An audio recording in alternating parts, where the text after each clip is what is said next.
Hello everyone, in this video I'm walking through how to remove screen recording from control center. Now on Samsung, first of all, as most Android phones, normally the control center is for iPhone or iOS phone, but luckily or thankfully it's made possible for you to have control center on your Android phone by simply downloading the control center simple app, which is this particular app over here. So once you download it, if you enable it, now you can use the control center just like an iOS phone. Now the thing is this, we want to remove screen recording from our control center. So what do you do? Tap on your control center simple.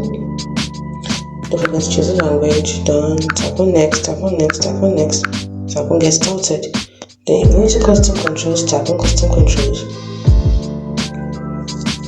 Give it a few seconds, and then you go down here. You can see we have screen record on our control center. To remove it, simply tap on the subtraction icon over here. Once you do that, screen record is removed from your control center. It's as simple as that.